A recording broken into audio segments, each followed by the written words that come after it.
My speech will start now. Let me ask Proposition this question. How would it help if a group of people sabotage paintings in a museum with the hope of saving the environment? We clearly stated that eco-terrorists are the kind of people who hold belief that nature should be protected at all costs, even if it means harming human society. And we believe that extremism is what eco-terrorist is all about.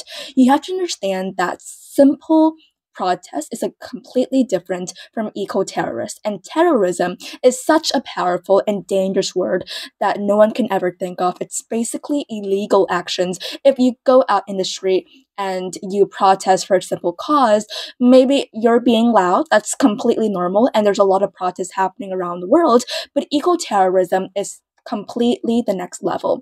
And there's been a lot of group that has been doing, and they have gone to great lengths and do anything that they can illegally just so that people will be aware about their cause and people will know how to save the environment better. And we believe that this is completely wrong. So two clashes that we think is important in this debate. The first one is on justification and the second is on effectiveness. For justification, we believe that side opposition won on this clash since we're the only side who can be able to explain to you whether ecotourism in the first place is okay or not, whether illegal action or violence is okay in the first place. Because the other side proposition has been repeatedly mentioned how this is the last resort when other methods no longer work. If other methods don't work anymore, we would die of smoke a long time ago. They have to know that normal people or like normal citizens, they don't genuinely care about if a building is burned or if somebody lie on the street and they blocked buildings, because they may care about this for a couple of days, but in the long run, it's not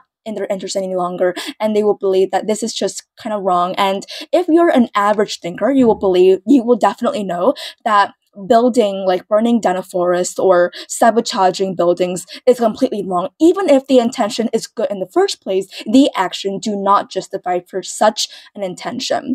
And we believe that whether something is justified, it depends on morality, and we believe that in the first place, this is not justified. And the other side say that we only give extreme cases, and besides, the main goal of eco-terrorism is to save the environment. Like we mentioned several times before, for example, my main goal is to get good grades, right? So probably my action is to cheat on exams to get good grades. Just because my intention is to get good grades doesn't mean my action to cheat on exam is justified, even if I do get good grade and even if the outcome is that I get good grades. So that is what we're trying to explain and prove, how the action does not justify for the intention.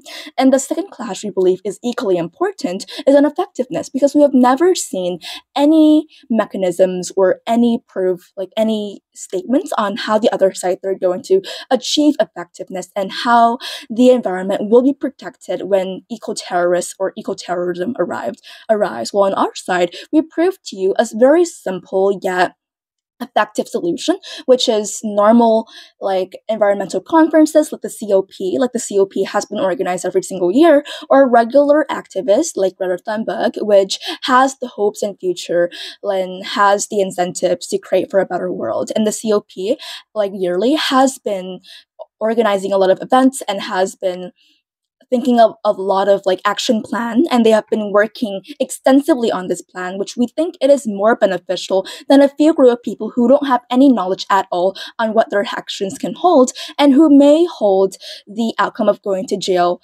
because of their illegal actions. So very proud to oppose on this motion.